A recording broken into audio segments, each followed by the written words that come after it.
मीठी हैं, लेकिन हे मालिक, तेरी मिठास के बराबर कोई नहीं पहुंच सकता।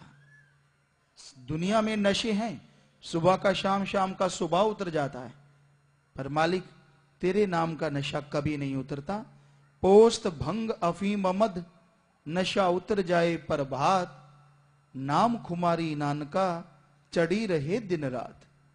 पोस्त, भांग, अफीम, शराब, सुबह पियो शाम, शाम पियो सुबह, उतर जाता है। ये बेकार नरक के मानिंद नशे हैं। हे मालिक, तेरी याद का नशा, तेरे प्यार का नशा, तेरी मोहब्बत के जाम का नशा एक बार चढ़ जाए वो कभी नहीं उतरता।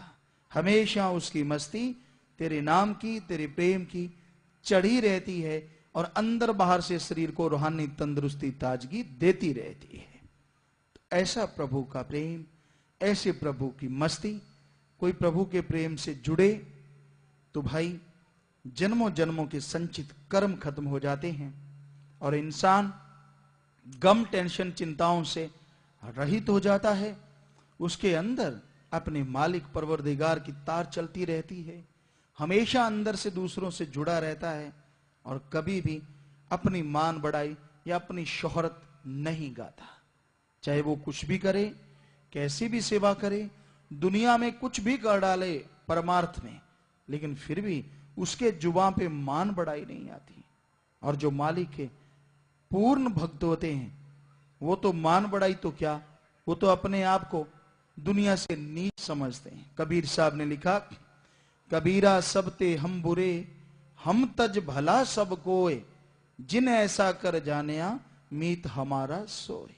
जिन ऐसा कर मानिया जा जानिया, कि भाई हम दुनिया के सबसे बुराई से भरे हुए इंसान, कोई मान बढ़ाई नहीं, कोई हम कुछ करते नहीं। हालांकि उन्होंने मालिक की चर्चा की कि ऐसा जो सोचता है वो हमेशा मालिक से डर के रहता है और वो मीत मालिक का प्यारा हो जाता है। तो ये सच्चाई है कि रूहानी भगत, पीर फकीर कभी भी मान बढ़ाई के चक्कर में नहीं आते, कभी ढोंग दिखावे में नहीं आते। वो अपने मालिक से प्रीत लगाए रखते हैं, गाते नहीं कि उनका मालिक से कैसा प्यार, कैसी मोहब्बत, उसे छुपा के रखते हैं दिल जिगर में। और उन्हें जो अंदर से सुख सकून मिलता है वह जानता है या उसका परवरदिगार जानता है, मालिक जानता है। तो भाई प्रभु के प्रेम में जबरदस्त नशा है। इंसान के गम चिंताओं को मिटा के अंदर आत्मिक शांति भर देता है, परमानंद का एहसास करवाता है। और प्रभु का प्रेम आत्मा को आवागमन से मोक्ष मुक्ति दिलवाता है और दोनों जहां में स्वर्ग जन्नत से बढ़ के उसके लिए जीवन बन जाता है। तो प्रभु का प्रेम अगर पाना चाहो तो ओम हरि अल्लाह राम के नाम का गुरुमंत्र, मेथड ऑफ मेडिटेशन, कलमा नाम का सुमरन कीजिए। मालिक की औलाद से निस्वार्थ भावना से प्रेम कीजिए। ऐसा अगर आप कर पाएं तो मालिक जरूर आपके अंदर सकून, शांति, चैन, परमानंद देगा। पर आप अपने आप को मान बढ़ाई के चक्कर में ना डालें। अगर आप कुछ बन गए तो आपके अंदर का सब कुछ धीरे धीरे चला जाएगा। जैसे हाथी नहाता है, वो नहाता है और बाद में ऊपर अपने कीचड़ घेर लेता है, गारा माटी डाल लेता है। उसके हिसाब से वो सही है, क्योंकि वो माटी अगर गिल्ली ऊपर रहेगी तो गर्मी बहुत देर तक उसके शरीर तक नहीं पहुंच पाएगी। लेकिन इंसान के नजरिए से देखें तो पहले तो वो नहाया, बाद में ऊपर माटी डाल ली, क्या फायदा हुआ नहाने का।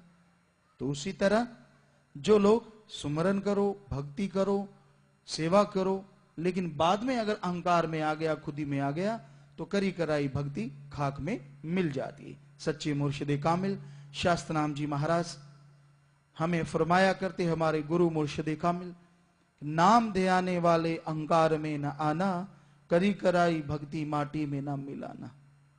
कि भाई मालिक को याद करता है, उसका भक्त है, उसकी याद में समय लगाता है, खुदी में मत आ जाना। अगर खुदी में अहंकार में आ गया, करी कराई बंदगी खाक में मिल जाएगी। तो भाई इसलिए प्रेम, प्यार, मोहब्बत जो ईश्वर का है वो सुमरन से मिलता है। दीनता, नम्रता धारण करो, मालिक के नाम का सुमरन करो, असीम शांति से आप भर जाएंगे और दुनिया की कोई भी चीज आपको ललचा नहीं पाएगी, सता नहीं पाएगी। चैन, सुख, शांति से आप जीवन व्यतीत कर पाएंगे। तो अगर आप सुख शांति से जीवन जीना चाहते हैं, प्रभु के नाम का सुमरन करें, मेहनत करें, कर्म करें और मालिक के नाम का सुमरन करें, उसकी औलाद से निस्वार्थ भावना से प्रेम करें, दोनों जहां में आपका नाम अमर होगा और मालिक की दया में रहमत से आपकी झोलियां लबालब भर जाएंगी। एक ही नूर से हुक्म